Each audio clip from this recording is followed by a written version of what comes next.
Weather আপডেটের দিকে নজর রাখবো। বর্ষা এলেও দক্ষিণবঙ্গে এখনো তেমন বৃষ্টি নেই। জুনে দক্ষিণবঙ্গে বৃষ্টির ঘাটতি, 72% বৃষ্টির ঘাটতি দক্ষিণবঙ্গে। আমাদের সঙ্গে রয়েছেন আমাদের প্রতিনিধি বিশ্বজিতের থেকে জানতে চাইবো। বিশ্বজিৎ, জুনের শেষ দিকটা, একদম শেষের দিকে দক্ষিণবঙ্গের জন্য কি কোনো সুখবর রয়েছে আদৌ? দেখো, জুন মাসের একেবারে শেষ দিকে এবং জুলাই মাসের শুরুতে একটা বিক্ষিপ্তভাবে বৃষ্টি অর্থাৎ হোয়াইট স্প্রেড রেন দক্ষিণবঙ্গের ক্ষেত্রে বৃষ্টি বাড়ার একটা সম্ভাবনা রয়েছে। কারণ ইতিমধ্যেই আবহাওয়া দপ্তর যা হিসাব দিচ্ছে তাতে দক্ষিণবঙ্গে বৃষ্টির ব্যাপক ঘাটতি রয়েছে।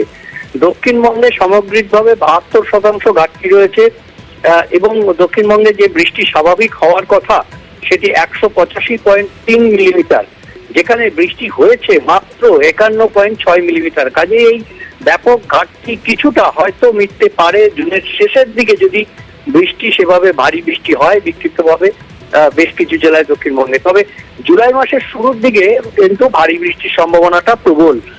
জুন মাসের বাকি কদিন বৃষ্টি কেমন হবে তার উপর নির্ভর করছে এই ঘাটতি কতটা মেটে। কলকাতাতেও 86% ঘাটতি রয়েছে, মুর্শিদাবাদে 84% ঘাটতি রয়েছে।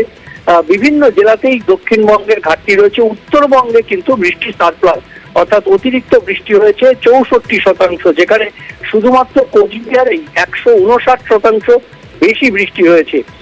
এই বৃষ্টি অর্থাৎ উত্তরবঙ্গে অতিবৃষ্টি, দক্ষিণবঙ্গে বৃষ্টির ঘাটতি কিছুটা হলেও দক্ষিণবঙ্গের এই ঘাটতি হয়তো জুনের শেষ দিকে বৃষ্টি হলে কিছুটা মিটতে পারে। তবে সবটা এই ঘাটতি যে পূরণ হওয়ার নয় তা আবহাওয়াবিদরা বলছেন।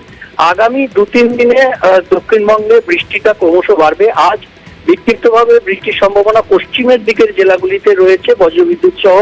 আগামীকাল থেকে সেটা দক্ষিণবঙ্গের প্রায় সব জেলাতেই বজ্রবিদ্যুৎ সহ বৃষ্টির সম্ভাবনা থাকবে এবং এই সপ্তাহের শেষে অর্থাৎ শুক্রবার বা তারপর থেকে বৃষ্টিটা আরো একটু বাড়তে পারে, তেমনই ইঙ্গিত দিচ্ছে আলিপুর আবহাওয়া দপ্তর।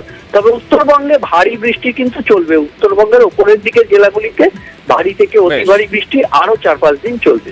ধন্যবাদ বিশ্বজিৎ।